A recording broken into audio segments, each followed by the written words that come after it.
영웅들과 악당들, 선한 사람들과 나쁜 사람들. 전쟁에 관한 영화들은 종종 누가 누구인지 명확하게 나타내지만 현실은 종종 좀 더 애매모호하다. 일본, 독일, 이탈리아는 유럽과 아시아에서 전쟁을 시작한 축국들과 가장 밀접하게 연관되어 있지만 그들과 함께 연합국에 맞서 싸운 다른 국가들이 쉽게 잊혀지곤 합니다. 역사상 가장 혐오스러운 정권 중 하나와 동맹을 맺은 이들 국가의 정부를 비난하는 것은 옳지만 모든 전쟁에서의 국가들처럼 모든 측면에서 중간에 끼인 남성과 여성들은 놀라운 용기, 영웅적인 행동, 그리고 기술을 보여주는 순간들이 있었습니다. 오늘의 세계 전쟁에서 가장 치열한 전사 시리즈 에피소드에서는 전쟁의 대부분을 독일과 함께 싸운 그러한 국가들의 가장 주목할 만한 병사들을 살펴보겠습니다.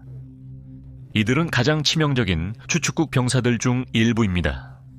제2차 세계대전에 많은 나라들처럼 헝가리도 대공황 동안 경제적으로 고통받았으며 나치 독일과 이탈리아와의 무역에 크게 의존했습니다. 이것은 당시 국가주의가 전국을 휩쓸고 있던 시기에 베를린에서 더 유리한 위치를 얻게 해주었고 루마니아와 체코슬로바키아로부터 잃어버린 영토를 되찾기 위한 요구를 촉진시켰습니다. 히틀러는 이러한 분쟁을 중재하기로 동의했지만 실제로는 헝가리가 요구하는 영토를 포기하도록 두 나라에 압력을 가했습니다. 대가로 그는 헝가리가 축국에 가입하도록 요구했고 그들은 1940년 11월 20일에 가입했습니다. 헝가리 군대는 발칸 국가가 압도당한 후에 더 많은 영토를 얻을 수 있다는 약속으로 유고슬라비아의 침략에 참여했습니다. 헝가리인들의 행동을 본 독일 군인들은 복속된 사람들을 다룰 때 그들의 잔인함을 주목했습니다. 사실 많은 독일 군관들이 충격을 받았으며 그들을 살인 관광에 참여하는 것으로 비난했습니다. 의심할 여지 없이 헝가리 군대가 싸운 가장 중요한 전투는 소비에트 연방에 대한 것이었습니다. 하지만 헝가리의 참여는 주로 루마니아가 히틀러와 더 많은 영향력을 얻는 것을 막는 데 중점을 두었으며 히틀러는 잃어버린 영토를 반환함으로써 루마니아를 보상하기로 결정할 수 있습니다. 한편 헝가리는 유대인에 관한 독일의 인종법을 채택하도록 강요받고 있었으며 독일의 경제와 군사에 점점 더 의존하게 되었습니다. 그들은 또한 유고슬라비아와 소비에트 연방에서 유대인과 민간인들에 대한 대량 총격에 참여했습니다. 소비에트와 싸우는 헝가리인 중에는 전투기 조종사 대조 젠지오르기가 있었습니다. 메카닉으로 왕립 헝가리 공군에 합류한 그는 곧 비행 훈련을 완료하고 이탈리아 제작 파이아트 CR-3E 이중 날개 전투기를 운항하도록 배정받았습니다. 소비에트 전선으로 향하기 직전에 그는 메서슈미트 BF를 손에 넣었습니다. 그러나 그의 첫 전투는 영광스럽지 않았습니다. 그의 지역에서 운영되는 쌍발 엔진 항공기를 조사하러 파견된 그는 곧 자신이 공격받고 있다는 것을 발견하고 그에게 방역하도록 했습니다. 쌍발 엔진 비행기는 추락했지만 그것은 그 후에 독일 폭격기로 확인되었습니다. 독일 선원들이 먼저 발포했기에 그는 이 사건으로 징계받지 않았다. 그의 첫 번째 실제 승리는 1943년 6월 26일 소비에트 전투기를 격추했을 때였습니다. 그가 헝가리로 철수하기 전 그의 총으로 소련 비행기 5대를 더 격추시켰다. 1944년 6월부터 8월까지 그의 총은 미국 비행기를 향하고 있었고 그는 B-24 리브랄토 폭격기에 대한 4회의 승리를 주장한 후 다시 소비에트와 싸우러 갔습니다. 그는 전쟁을 30회의 확인된 킬로 끝냈습니다. 스탈링그라드에서는 헝가리인들이 크게 피해를 입었으며 철수 과정에서 10만 명이 사망하거나 포로로 잡혔습니다. 이런 잔인한 손실로 인해 헝가리군은 효과적인 군사력을 상실하게 되었고 그래서 1944년 초에 히틀러가 이 나라가 측면을 바꾸려는 계획을 의심했을 때 이 나라가 할 수 있는 것은 거의 없었습니다.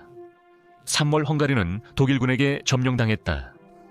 세인트 조르지와 같은 많은 군인들과 공군들은 그들이 보는 더 큰 파시스트 원인에 헌신하거나 항복하고 나치스를 위해 계속 싸우면 소련의 보복을 두려워했습니다. 하지만 일부 헝가리인들은 저항했다. 전쟁 동안 독일인들과 자신들의 정부에 맞서 싸우는 약 600명의 헝가리 파르티잔이 있었지만 가장 두드러진 사람은 사실 체코슬로바키아 이민자였습니다. 팔 말라타의 아버지는 사회주의자였고 독일이 침략했을 때 가족은 체코슬로바키아를 떠나야 했습니다. 군에 입대하여 헝가리 시민권을 얻은 후 그는 동부 전선에 배치되어 포로로 잡혔습니다. 포로 상태에서 그는 소련이 훈련시킨 헝가리의 파르티잔 운동에 참여하기로 동의하고 파괴 및 암살 기술에 대해 다시 훈련받았습니다. 그는 입양한 나라로 다시 배치되어 다른 사람들을 모집하고 훈련시키며 스스로도 수많은 공격을 수행하였습니다. 그는 용기로 유명했고 전쟁이 끝날 때까지 반나치 민중 영웅으로 알려졌다. 안타깝게도 그는 비극적 최후를 맞았다. 1956년에 그는 무장하지 않은 부대를 지휘하는 대령으로서 부다페스트에 주둔하고 있었을 때 헝가리 반란을 진압하러 보내졌습니다. 그러나 반란군들을 만난 후 그는 오히려 그들에 합류하여 킬리안 변경 방어를 도왔습니다. 이로써 그는 공산정부에 반대하여 반란군에 합류한 가장 주목할 만한 헝가리 군인이 되었습니다. 반란이 실패하자 그는 1958년 6월 16일 부다페스트의 감옥에서 몇몇 다른 사람들과 함께 처형되었습니다.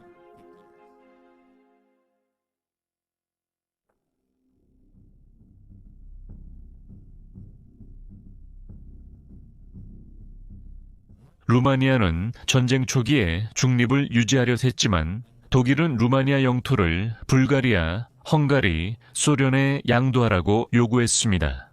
이 요구는 유럽의 오래된 지도에 기반한 것이었습니다.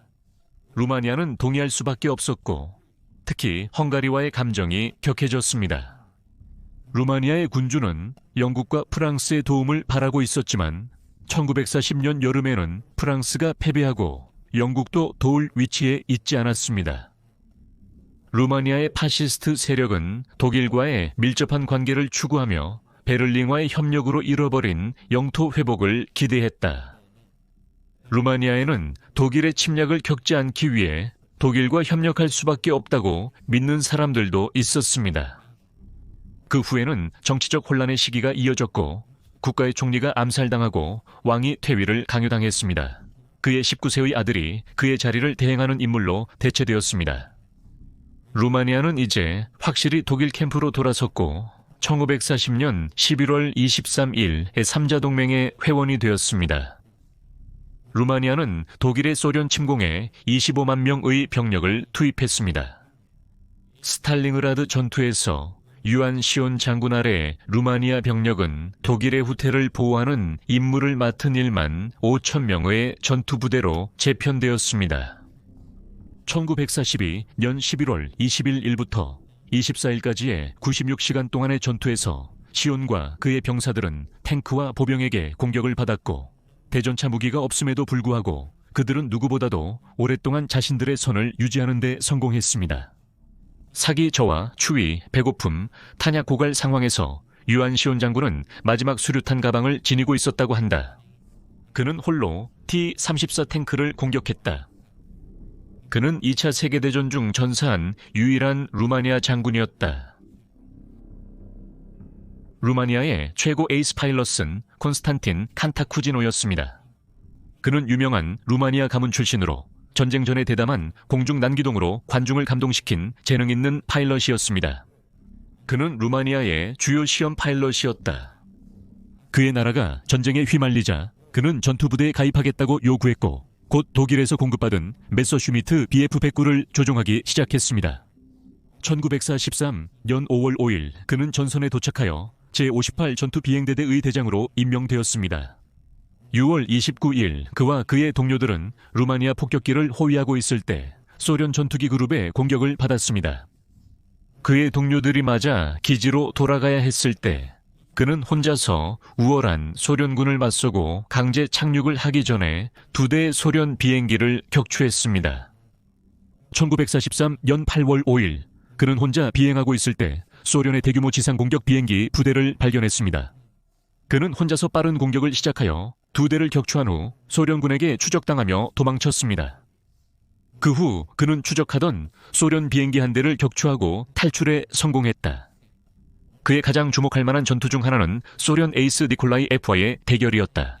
구마시는 자신의 이름으로 12번의 킬을 기록한 후 칸타쿠지노에게 격추당했습니다. 스탈링그라드에서 그리고 그 이후에 엄청난 손실을 입은 로마니아는 소련이 축국을 밀어내기 시작하면서 동맹국의 원인에 가까워지기 시작했습니다. 1944년 8월 23일 로마니아는 편을 바꾸었고 칸타쿠지노는 이제 독일 제작 BF-109을 타고 독일 공군과 싸우게 되었습니다. 8월 3일에 그는 동맹국에 가입한 벌로 부쿠레슈티를 폭격하는 세 대의 독일 폭격기를 격추했습니다. 전쟁이 끝날 때까지 그는 소련, 독일, 미국의 항공기에 대해 이름으로 43회의 확정된 킬을 기록했으며 추가로 11회의 미확인 킬이 있었습니다.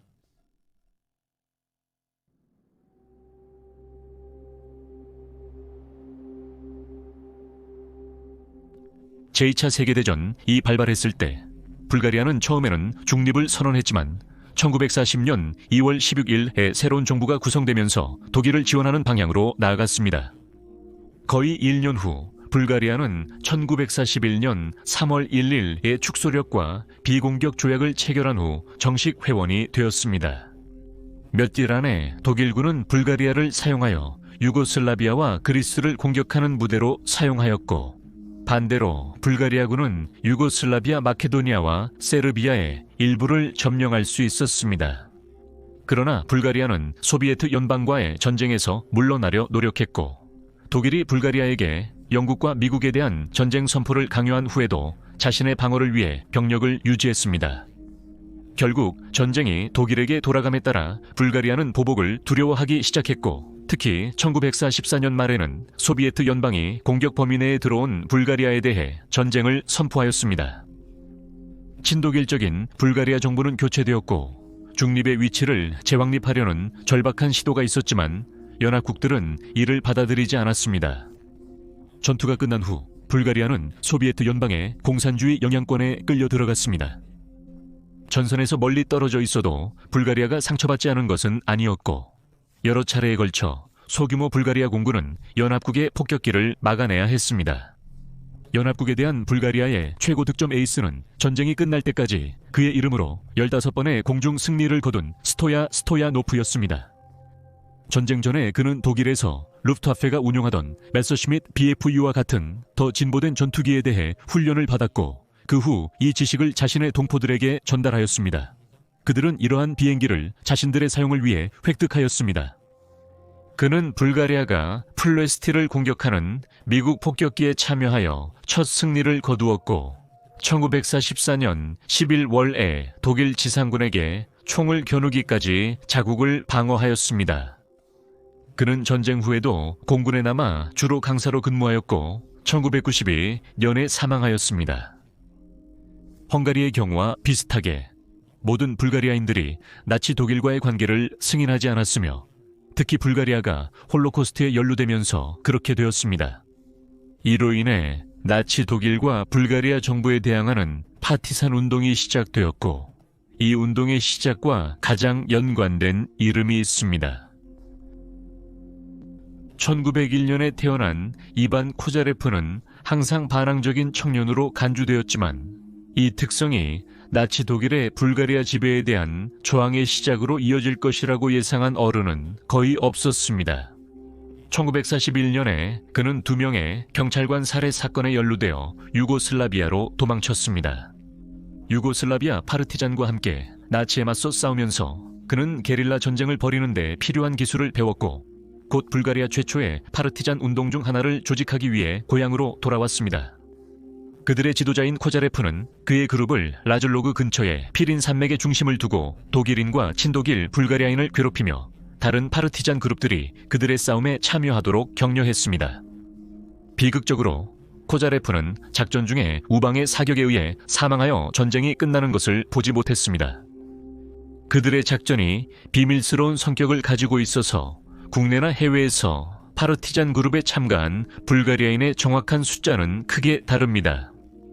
처음에는 약 3만 명으로 추정되었지만 지금은 이 수치가 신뢰할 수 없는 것으로 여겨지며 실제 숫자는 약 1만 명에 가깝다고 봅니다. 어쨌든 모든 파르티잔 그룹과 마찬가지로 그들의 효과는 실제 작전에만 국한되지 않았고 독일인들이 그들을 대응하거나 그들로부터 보호하기 위해 기울인 노력, 전선에서 중요한 병력과 자원을 분산시키는 것, 나치에게 가시가 되기 위해 자신들의 생명을 희생하는 것을 포함했습니다. 이로 인해 그들은 더 강력한 적들로부터의 공격에 취약해졌습니다. 그리고 여기에 제2차 세계대전에서 축국들을 지지한 국가들의 가장 주목할 만하고 성공적인 군인들이 있습니다. 당신의 생각을 아래 댓글로 남겨주시고 이 비디오를 좋아요하고 채널을 지원하기 위해 구독하는 것을 잊지 마세요. 시청 감사합니다. 다음에 뵙겠습니다. 다음 시간에